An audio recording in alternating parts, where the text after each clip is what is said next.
Hey, my name is Nadav Lavie and I'm a bass player and assistant engineer at Presonus Studio in New Jersey, and I want to give you a quick demo of Presonus Studio One 6.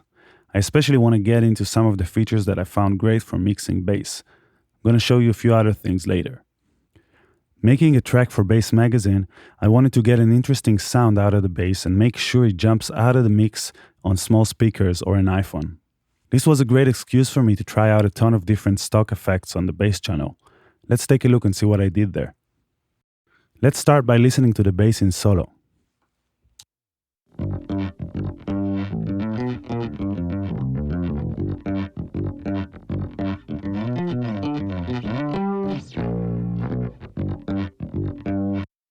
Now, let's turn off the effects and go over them one by one. As you can see, I started by adding a tiny bit of compression just to ease the picks a little bit, nothing too aggressive.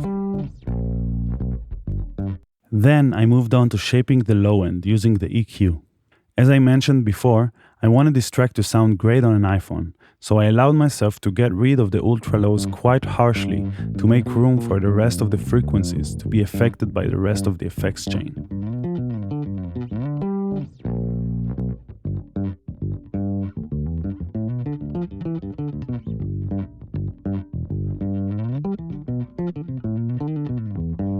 Presonus actually came up with a great update for this EQ, and playing around with it, I feel like it's definitely up there with the leading plugins in the market. I'll get to the new features in a moment, but first, let's take a look at this beautiful chorus they have. I like the design and the details, and the parameters you can tweak are exactly what I need. No more, no less. Let's listen to what it sounds like.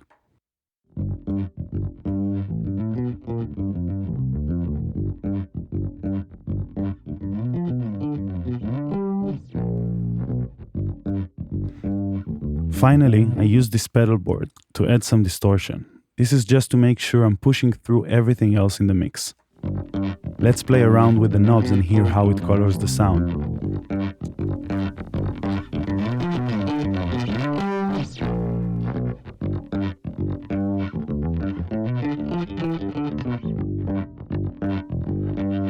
Here is something that took me a while to find out, but I find very useful.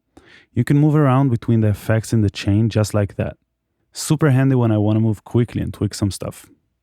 I said I was going to get to the new feature in the EQ, so let's take a look at the guitar group to see how I used it. The EQ has a new dynamic feature where you can use compression on specific frequencies of the signal instead of compressing the entire sound. I used it to duck some of the frequencies that got in the way of the bass, and it really helps bringing it forward.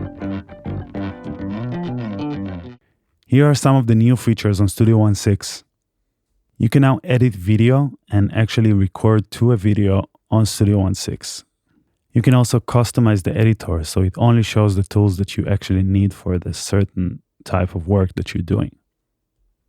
And when you start a new project, this templates window opens up, and you can start from a template that fits the task that you have. Let's say you wanted to master a song, just rehearse or play piano, or even make beats, they have the template prepared. You can also create a workspace that you're comfortable with and save it as a template for when you want to start a new project. About the plans, you can get the Sphere membership, including a huge library of masterclasses, loops, samples, instruments, and effects for a subscription plan that would cost $14.95 a month. On top of that, the subscription also allows access to the Presonus community, along with 30 gigs of cloud storage space. If you want to get the software alone, you have two options to go with: Studio One Artist for $99.95 and Studio One Professional for $399.95. The fact that you can get the program without subscription is an advantage over some other DAWs, and compared to the market, getting the artist version is actually a great deal. Well, this was my take on Studio One 6. I think it's definitely worth checking out if you're a bass player who's looking to get the bass to jump out of the mix. The stock effects by themselves are enough to get a professional sounding mix, and using the tools provided by the Sphere membership, you can really get your tracks to the next level. Once again, I'm Nadav Lavie from Presonus Studios in New Jersey. Hope you liked the video. Thanks for watching.